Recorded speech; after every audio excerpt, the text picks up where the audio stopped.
pemerintah mulai tanggal 3 Juli sampai 20 Juli 2021, kemudian diperpanjang sampai 25 Juli 2021. Bisa dilihat di belakang saya terdapat aktivitas warga yang melakukan transaksi jual beli untuk memenuhi kebutuhan mereka.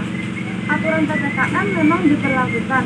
Pasar atau swalayan baru namun dengan kapasitas 50% dan tetap mematuhi protokol kesehatan.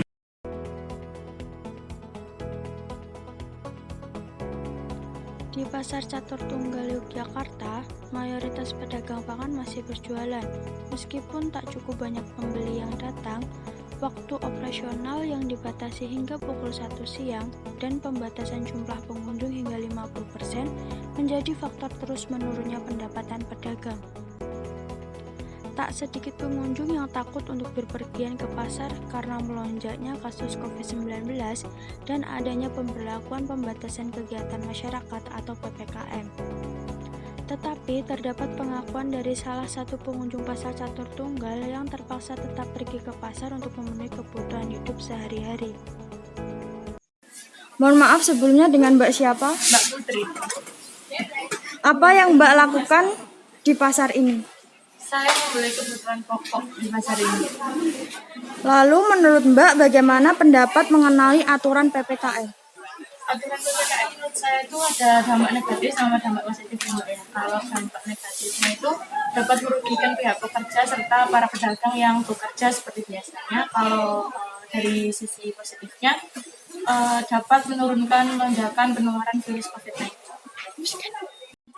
Mengapa Mbak tetap ke pasar? Apakah tidak takut terhadap penularan COVID-19? Sebenarnya takut sih Mbak, cuma saya ke pasar ini juga butuh kan ya. Dan saya ke pasar juga mengikuti proses seperti memakai masker, mencuci tangan sebelum masuk ke pasar, dan lain-lain.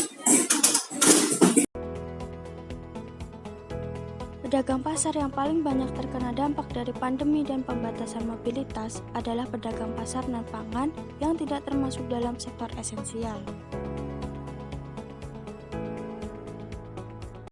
PPKM dan pandemi memang menyulitkan bagi beberapa orang, terutama pedagang dan pegawai.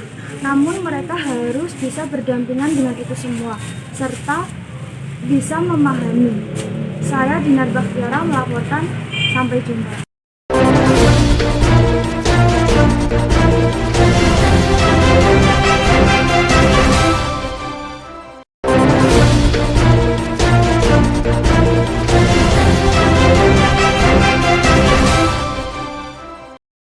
Melaporkan dari Kabupaten Toja Una-Una, Sulawesi Tengah. Pemirsa, gempa bumi kembali mengguncang wilayah Kabupaten Toja Una-Una, Sulawesi Tengah. Gempa bumi terjadi pada pukul 8 malam waktu Indonesia bagian tengah dengan magnitudo 6,5 dan kedalaman 10 km di timur laut Ampana, ibu kota Toja Una-Una.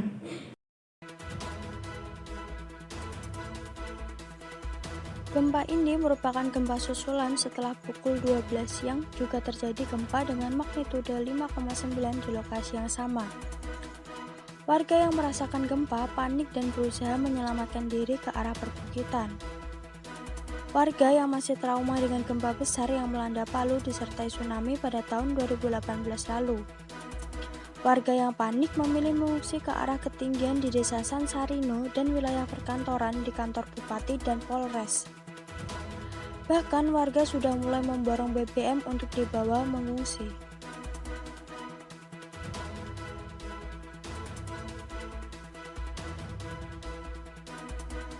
Sementara itu, BPBD setempat masih mendata kerusakan akibat gempa bumi ini. Pasca gempa di Toja Una-Una ini, BMKG Stasiun Geofisika Palu kemudian mendeteksi adanya sesar aktif yang belum bernama. Hasil pengamatan kemudian dikirim ke BMKG Pusat untuk menentukan jalur sesar aktif tersebut.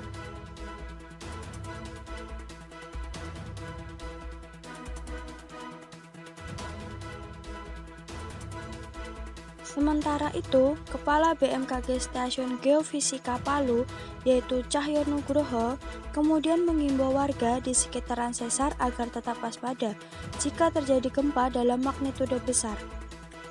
Sesar itu terletak di dua sesar besar, yang juga masih aktif sampai sekarang.